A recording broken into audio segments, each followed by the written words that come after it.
तो राजा को लगा कि उसको हंसना चाहिए, तो उसने कहा कि भाई राज्य में जो सबसे बड़ा मूर्ख है उसको बुला लाओ। तो लोग ढूंढ ढाड़ के एक मूर्ख ले आए और उससे प्रश्न पूछते थे, वो जो जवाब देता था सब लोग हंसते थे, तो राजा ने उसको एक ताज पहना दिया मूर्खाधिपति का। अब वो रोज उससे राजा प्रश्न पूछता, सब लोग हंसते, रोज प्रश्न पूछता, सब हंसते। अब राजा का अंतिम समय आ गया, राजा मरने वाला था। तो राजा ने कहा कि यार मरते समय भी हंसा जाए, अब बिना हंसे कोई जिंदगी है क्या। तो राजा ने उस मूर्खाधिपति को बुलाया, वो उसके बेड के पास आया।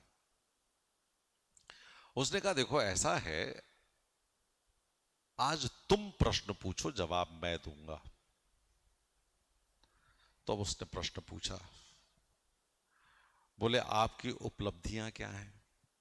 बोले हमने इतना बड़ा साम्राज्य बनाया, इतने हमारे फॉलोअर्स हैं, इतने लोग हमारे हैं। बोले ठीक है। बोले क्या मरने के बाद आप इनको अपने साथ लेके जाएंगे। बोले नहीं लेके जाएंगे। बोले, ठीक है। अब दूसरा सवाल का जवाब दीजिए कि आप वहां पर जाएंगे तो वहां पर भी आपको क्या इतना ही बड़ा साम्राज्य मिलेगा, इतनी ही सारी चीजें होंगी, उसके लिए आपने कुछ किया है कि ऊपर भी आपको लोग बहुत सारा कुछ करें। बोले नहीं, उसके लिए तो नहीं किया। तो उसने जो बात कही, उसने ये कहा कि साहब आपने इस दुनिया के लिए तो बहुत किया, लेकिन जहां पर आपको परमानेंटली रहना है वहां के लिए आपने क्या किया। तो राजा ने कुछ नहीं किया।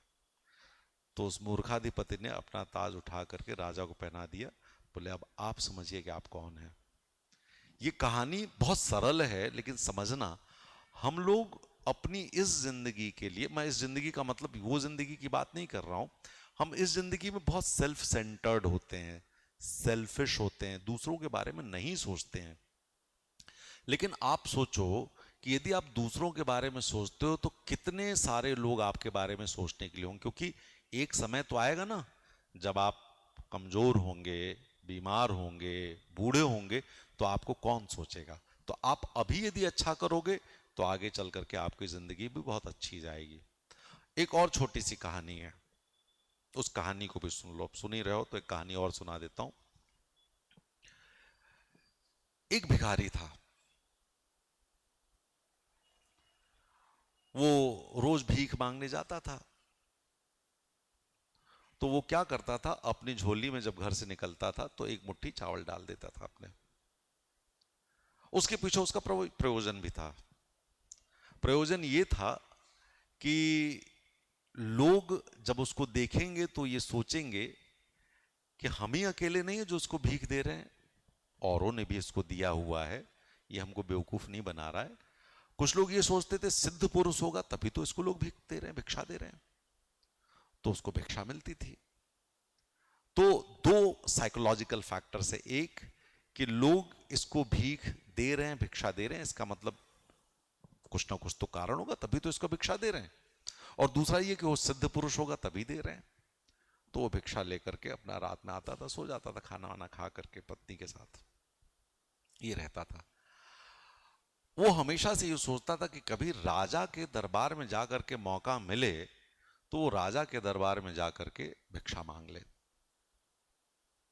लेकिन बाहर से दरबान उसे भगा देता था, क्योंकि राजा भी सिर्फ उसी से मिलेगा ना जिससे राजा को उम्मीद हो कि कुछ मिलेगा।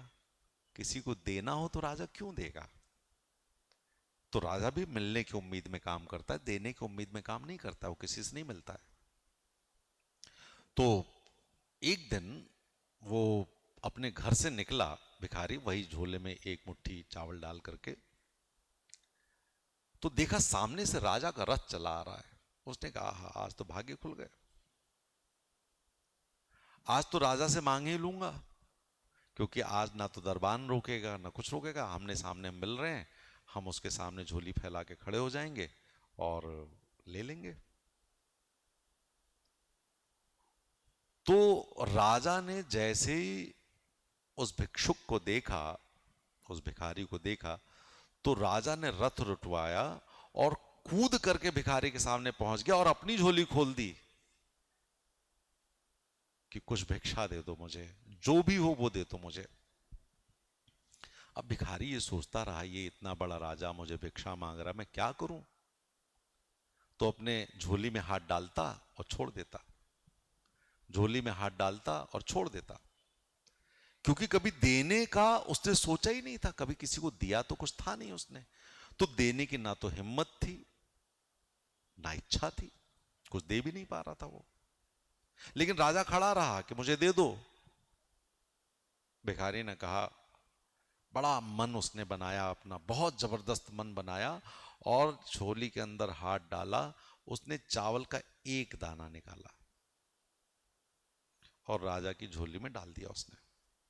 राजा ने कहा, बहुत बहुत धन्यवाद आपका, मैं जा रहा हूं।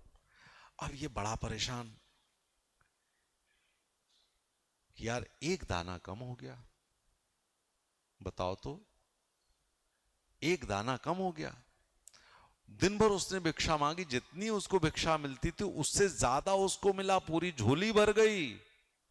लेकिन फिर भी उसके मन में यह मलाल था कि एक दाना कम रह गया।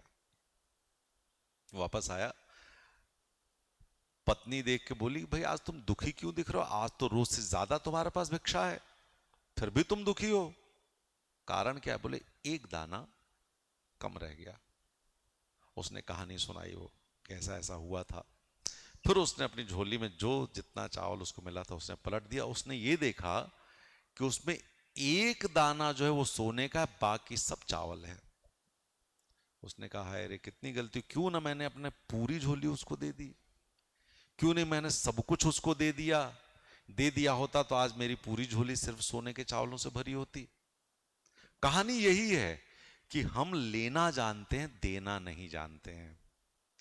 देने का सुख भी अपना सुख होता है, बहुत कम लोगों को पता है। और यही मैं कहता हूं कि तुम पाते तो बहुत रहते हो, लेकिन जिस दिन देना सीख जाओगे उस दिन ज्यादा तुम खुश रहोगे, ज्यादा तुम सुखी रहोगे, ज्यादा सेटिस्फाइड रहोगे, और ज्यादा अपने मन में मस्त रहोगे। आज बस इतना ही, धन्यवाद।